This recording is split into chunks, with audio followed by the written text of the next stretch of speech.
And what a day it was for dozens of Quad Cities veterans. The group is now back home tonight after spending all day on the Hy-Vee honor flight of the Quad Cities in Washington, D.C. yesterday. They got to visit the museums and monuments built in their honor, including an aviation center and the Lincoln Memorial. And they're not the only ones back home today. Shelby Kluver joined them on the honor flight, and now she's joining us today, which is a little strange to have you on your own show. I don't get to be on this side of the screen. I know, so you're getting used to it now. It's fun. Okay, so talk to us about, your experience and how the day was yesterday. It was unbelievable. I had no expectations going into it. I really didn't know what to think. And I ended up crying like 10 times throughout the day. I'm gonna get emotional now just thinking about it. Even before we left, we're all sitting in the terminal in the Quad Cities, and so many of these veterans are telling their stories, things that they haven't mentioned maybe in years or decades. A lot of them have been waiting a year or more to even go to DC and go on this honor flight. And we had some really incredible people among this incredible group of veterans. We had 3 women that were honored. We had a husband and wife veteran team. We had another team of husband and wife where the wife was a guardian. And then we had 4 brothers and their childhood friends. So basically 5 brothers that all went on this trip. Okay, so talk to us about all the memorials you guys got to visit. We did 9 memorials, monuments, and museums in one day, which was crazy. That's a lot. It was wild. And of course it poured rain the whole time, and most of these are outside. But it didn't dampen their spirits. We got to see the Lincoln Memorial, Vietnam, the Iwo Jima. We went to the Air and Space Museum, the Air Force Memorial. Stuff that I hadn't seen in years. It was incredible. Yeah, well, I know you were just saying it makes you a little bit emotional to talk about.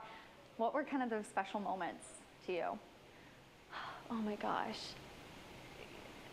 There was a lot of times when veterans would be standing off by themselves and staring at things, and you'd just go up and say, "How are you doing? What are you thinking about?" And the amount of times that I heard people say, "Well, I never saw combat, so I don't think I deserve to be on this honor flight."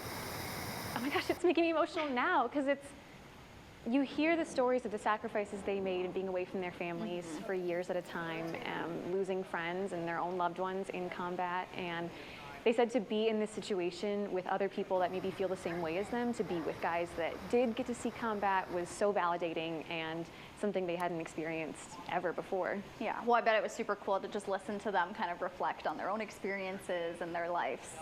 No, absolutely, absolutely. And they had such good advice too. I mean, how could they not? Okay, so talk to us a little bit about, what the mood was on the trip, kind of that overall feeling that the veterans had. Well, it started off on a high note because we got to the Washington, D.C. airport, and there was 4 busloads of kids with handmade American flags and cards, and they were chanting and they were singing, and they were giving the veterans hugs, and they had signs, and that really set the tone because everybody was just kind of like, "Oh my gosh," and then it never really ended from there. It was just a day of like, "Oh, I can't believe this is happening," like over and over and over again. What do you think the favorite stop was for all the veterans? Well, I did ask a lot of people what their favorite moment was, and they all said when the children showed up at the airport for them. But as far as stops go, a lot, like I would say the majority of these guys and women served in the Vietnam era, if not the war itself.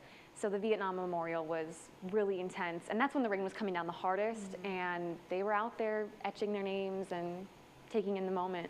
Yes. Well, okay, so last question. We always cover the honor flight when they go. They go pretty often, but we haven't gone on a flight ourselves in a while. Last year, our managing editor got to go, so how did we get to go on this particular flight? So when it comes to honor flights, there are 3 to 4 a year from the Quad Cities. It's one of the most in the entire country. This was the 60th overall honor flight, but each one is sponsored by a different sponsor, and this one was Hy-Vee. So the 14th Hy-Vee honor flight. We got to go on the Hy-Vee honor flight last year. They do one every year, and I guess they liked our work, so how could we got invited back. Well, they do have some more work that Shelby's going to show off. She's got so much more from the honor flights in store for you guys tonight. So you can watch her whole special report coming up tonight on News 8 at 6. 80 era veterans are back home tonight after spending Tuesday in Washington, D.C. as part of the Hy-Vee honor flight. The group visited 9 memorials, monuments, and museums. Most of the veterans there served during Vietnam. It was a long day in the rain, but the veterans said they wouldn't have changed a thing in this life-changing experience. One of the highlights was visiting Arlington National Cemetery and the tomb of the unknown soldier. I've seen it when I was young. It didn't quite hit home as much, and now because I have friends that I've lost in combat. It hits a little closer. Everything was just perfect. The steps, everything.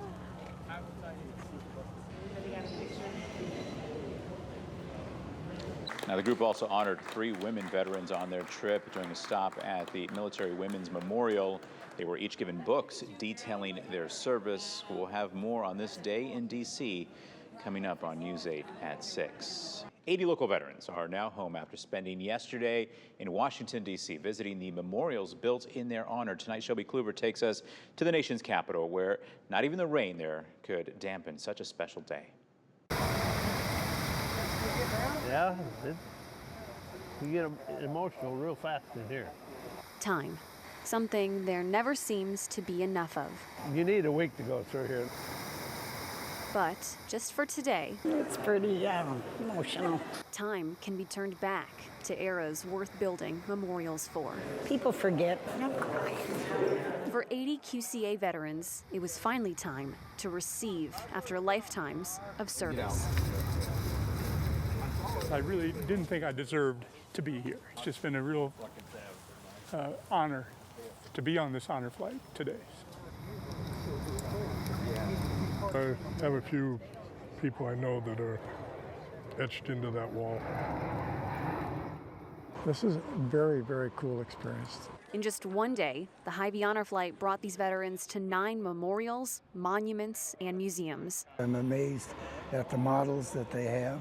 There's one right there that would be a nice one to go fishing. I've seen some other ones. Now that little guy up there with the skis on it.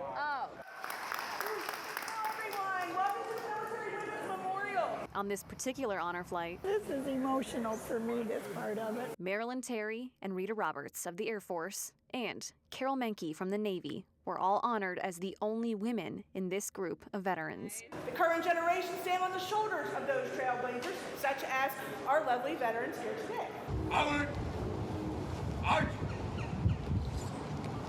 Everything was just perfect. The steps, everything. I lost a brother-in-law this last week, and I talked my sister into into having his funeral on Saturday so I wouldn't miss today. I've just been looking so forward to this since I found out I was going to get to come.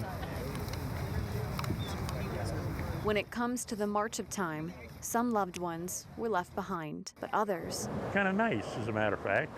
have stood the test of it. We met in the service and got married. John and Marilyn Terry, the only husband and wife veteran team on this honor flight. We've had a pretty good life. Yeah, we've seen a lot of the world. It's been fun, mostly. But the family ties don't stop there. You all revert back to your childhood together. Yes, you do. Meet Mark, Jay, Rick, and Barry Sharp. Think of it. 4 of us, brothers, got notices to go to, get drafted. All 4 now on the honor flight together, They came out when they came. along with Larry Kale, honorary brother and childhood best friend. We miss being together. We were a close family. A day full of tours, memories, and unforgettable moments. The wonder of it, just the wonder of it. But we couldn't help but wonder, what was the highlight of this honor flight? It really didn't have to do with monuments. It had to do with the children that greeted us as we came into the airport.